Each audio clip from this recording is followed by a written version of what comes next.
Revenge rarely shouts. It waits, quiet and deliberate, until the right moment to strike. Some acts come from anger, others from loss, but each ends the same way, in silence. These are the scariest revenge deaths ever recorded, where payback arrived long after the world stopped watching.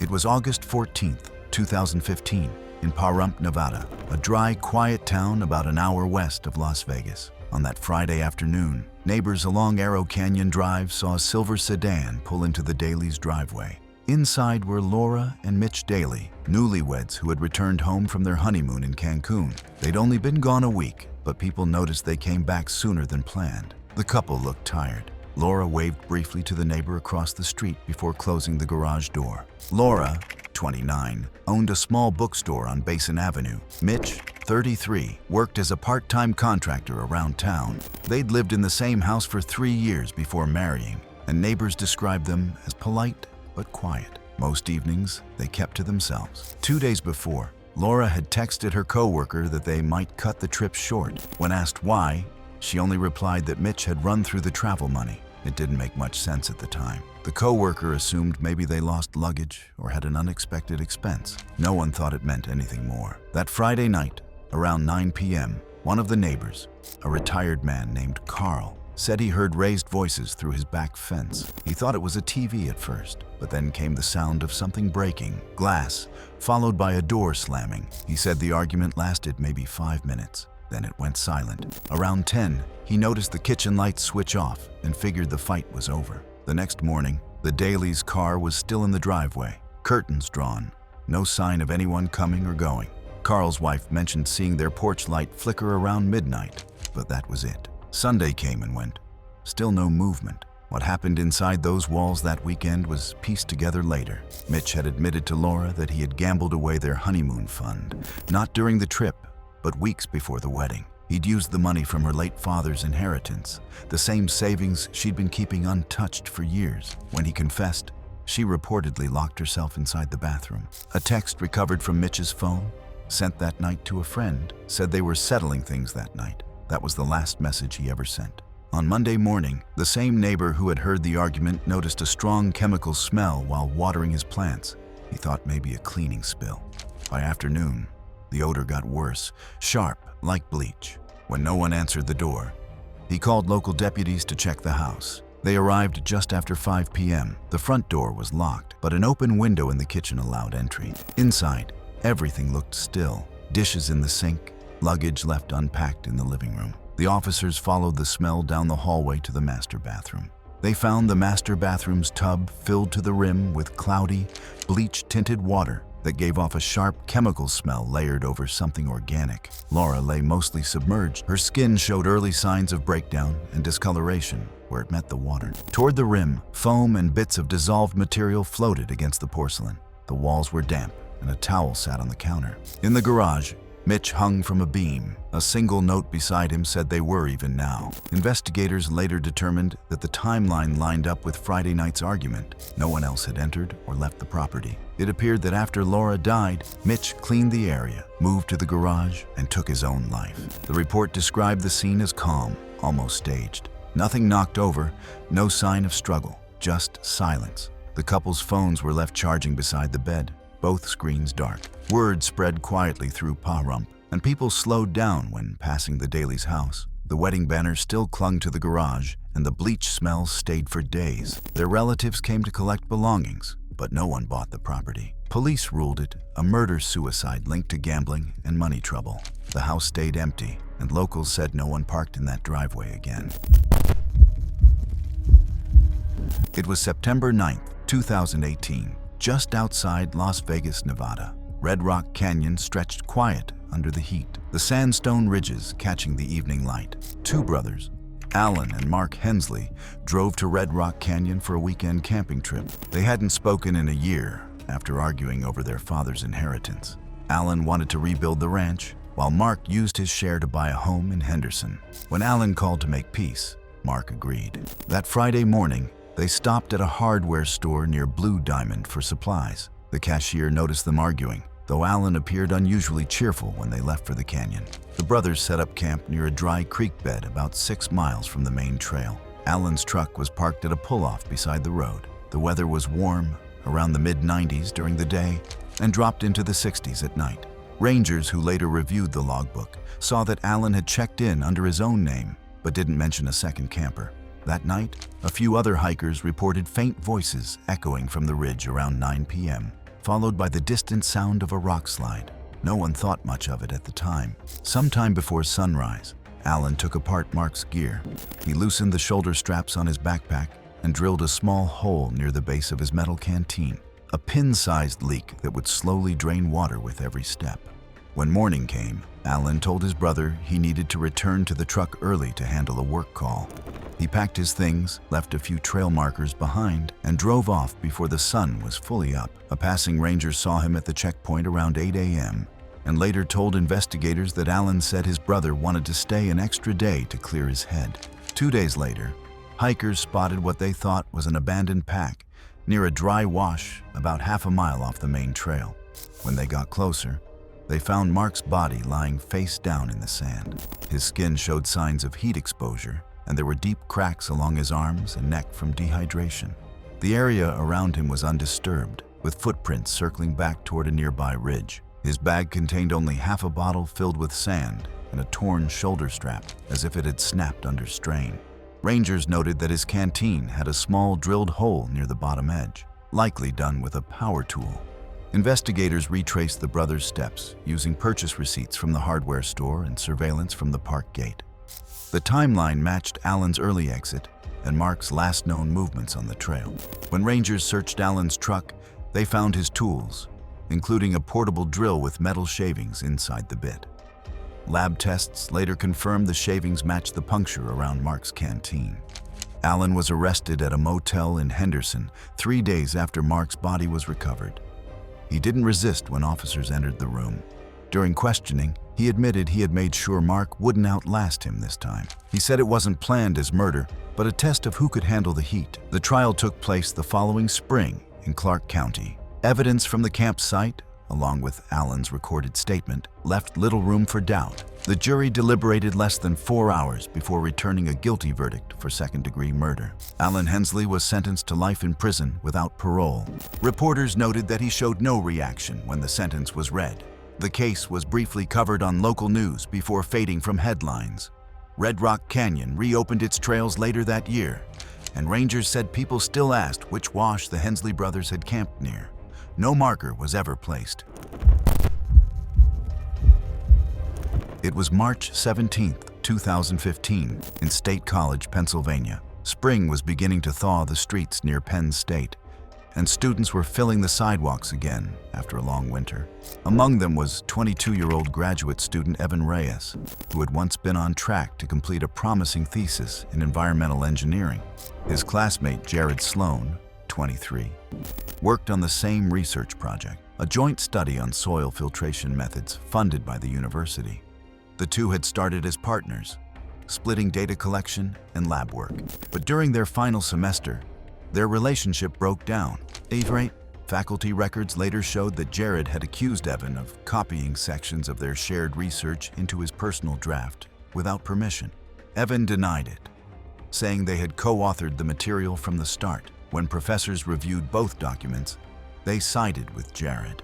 Within weeks, Evan was expelled for plagiarism and lost his scholarship. Evan returned to his parents' home in York, about 2 hours away. He deleted most of his social media, except for a blog where he occasionally posted short messages about academic integrity and unfinished business. Classmates said he rarely replied when they reached out, and one remembered him saying that the truth always finds its way back. By the time the fall semester arrived, Jared was the only name remaining on the original paper. That winter, he was awarded a university grant to continue the project independently. In early March, campus mail staff logged a thin envelope addressed to Jared Sloan at the department's main office. It arrived through regular mail, unmarked except for a return address from a P.O. box in York. Staff placed it in his departmental mailbox along with a stack of other papers. That morning, Jared brought the mail into the lab, where he and 2 other students were reviewing soil samples. Around 10:45 a.m., security footage showed Jared opening the envelope. A light cloud of powder burst into the air as he pulled out a folded letter. Witnesses said he coughed, then stumbled backward, knocking over a chair. One of the students nearby reached for the lab phone while another tried to help. By the time emergency services arrived, Jared had collapsed near the workbench but was still alive. Paramedics intubated him and rushed him to a medical center. The letter was found on the floor, partially torn. The lab and adjoining hallway were immediately sealed off. Fire crews arrived in full protective gear and began testing the powder for hazardous materials. The substance was later identified as a lab-synthesized compound derived from agricultural chemicals. The powder caused rapid respiratory distress, and tests showed the dose Jared inhaled was strong enough to cause respiratory collapse within an hour. Investigators traced the letter's postage back to a self-service kiosk in York, less than a mile from Evan's neighborhood. Surveillance cameras showed a man matching his description mailing several envelopes at the same time. Authorities searched Evan's home 2 days later. They found a small quantity of the same compound, protective gloves, and several unused envelopes identical to the one sent to Jared. The handwriting on the labels matched. Evan was arrested at his parents' house without incident. During questioning, he did not deny sending the letter and told investigators he had planned it for weeks. When asked if he regretted it, he said he was only glad that Jared paid for what he stole. The incident forced the department to shut down the lab for months of decontamination and safety checks. 2 students who had been inside were treated for minor exposure and later released. Tests confirmed Jared had inhaled a lethal dose almost immediately after opening the envelope. He died at the hospital an hour later from respiratory collapse despite emergency treatment. The case went to trial that fall in Center County. Evan's defense team had little to argue. He had already confessed. The prosecution presented the lab footage, the chemical evidence, and Evan's own recorded statements. The jury deliberated less than 3 hours before returning a guilty verdict for first-degree murder. He was sentenced to life in state prison without the possibility of parole. It was October 22, 2017, in Peoria, Illinois, a quiet suburban city split by flat highways and old brick houses. 24-year-old Dylan Parks lived in a rented duplex on the north side, known online for his gaming streams under the name Dill P. A year earlier, he had reached regional popularity after competing in a Midwest gaming tournament, but that changed when 27-year-old Chase Morrow, a well-known content creator from Chicago, accused him of cheating. Chase made the claim during a live stream that drew thousands of viewers, mocking Dylan and replaying clips of his matches. What began as trash talk turned into a targeted campaign that spread across forums and social media. Over the next few weeks, Dylan's address was posted online. Delivery drivers showed up with fake orders, and neighbors reported cars slowing down near his street. He filed one police report, but eventually stopped responding to the constant harassment. Chase never apologized. Instead, he joked about the controversy during his streams, calling Dylan a lesson in fair play.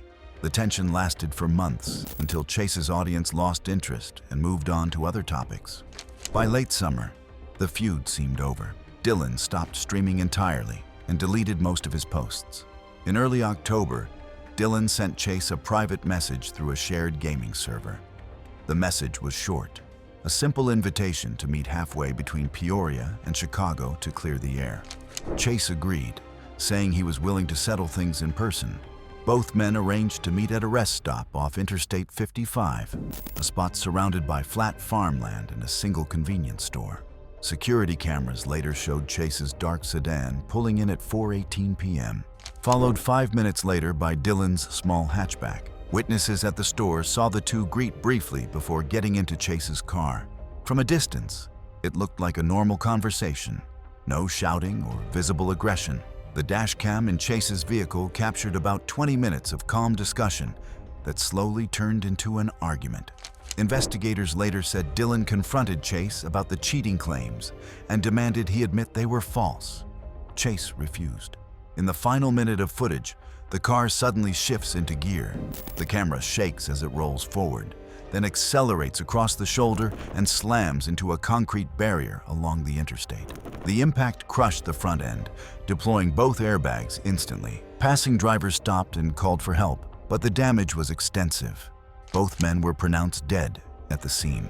State troopers recovered the dashcam, which had continued recording after the crash. The final seconds showed the car accelerating from a full stop, the engine roaring unnaturally high.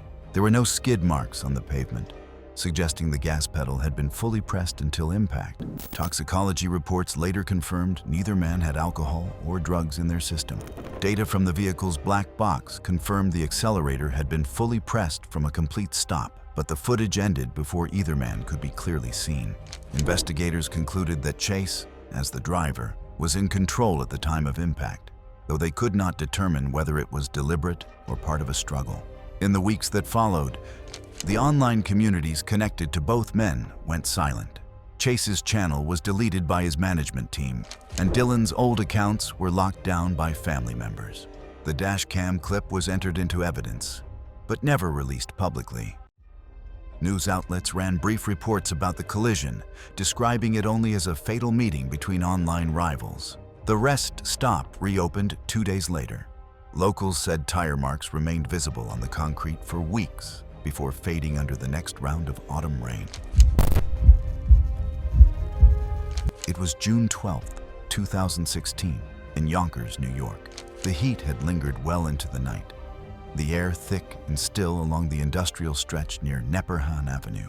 42-year-old cab driver Raj Mehta had been on the job since dawn. He was known by the other drivers at the depot as patient, soft-spoken, and willing to take routes most avoided after dark. For months, he'd been dealing with a small group of local teens who used his cab for short rides, often refusing to pay and shouting insults from the back seat. He had filed complaints through dispatch twice that spring, but nothing ever came of it.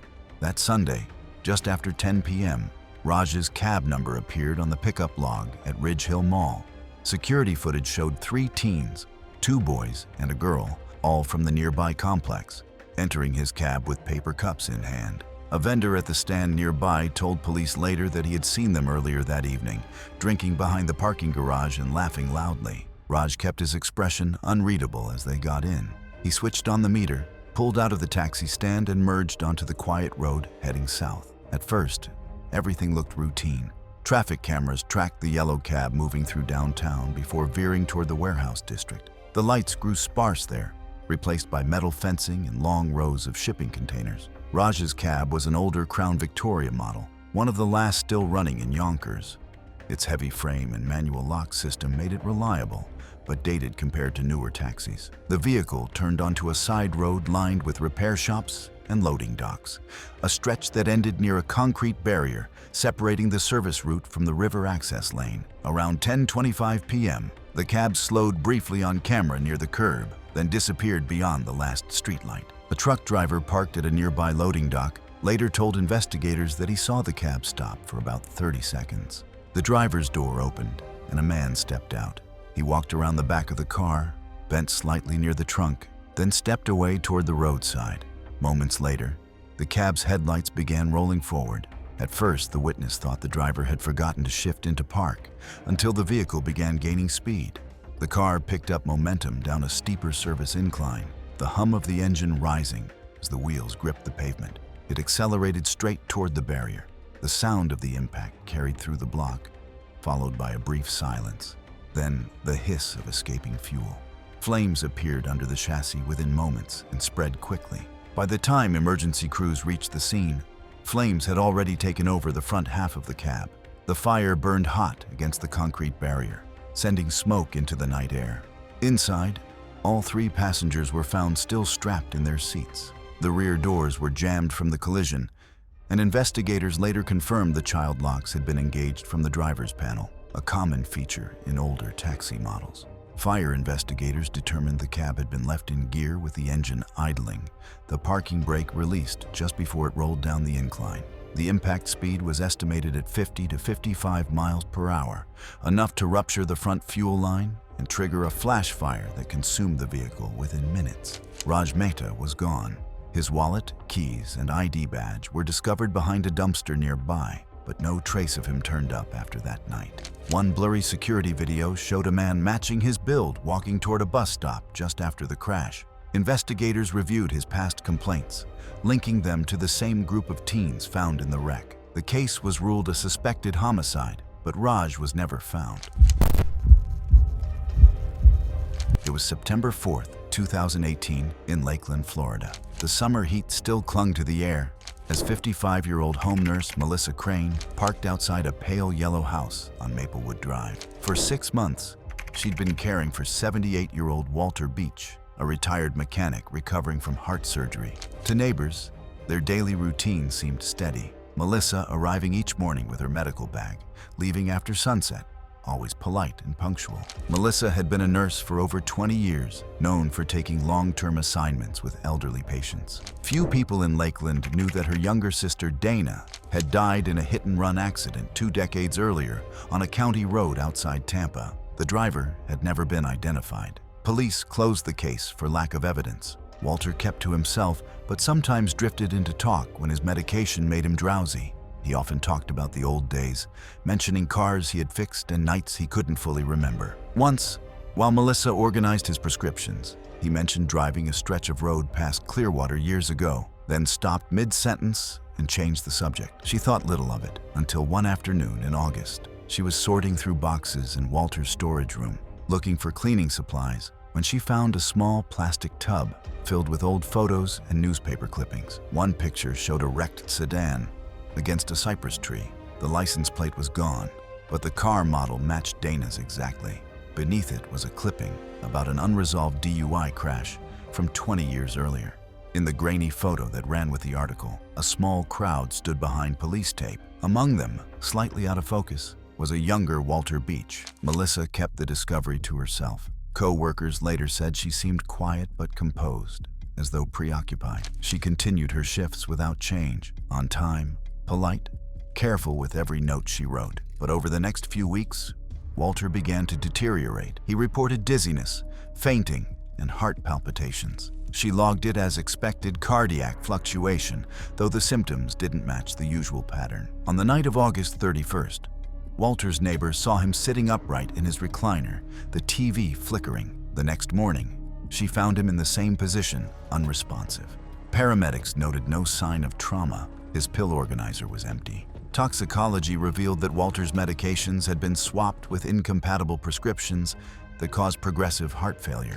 Pharmacy logs confirmed Melissa had last handled his refills. By then, she was gone. Her apartment was cleaned out except for a single open suitcase and her nursing badge on the counter. A month later, a retired investigator revisiting the old DUI file found that Walter's name had once been listed as a possible witness, but records showed his car was serviced for front-end damage the same week of the crash. The accident had been Dana Crane's. Melissa Crane was never found. Walter's home sat empty for nearly a year before being sold. Neighbors said the porch light, once always on for the nurse's evening visits, stayed dark ever since. Thanks for watching. Enjoy this video? Click more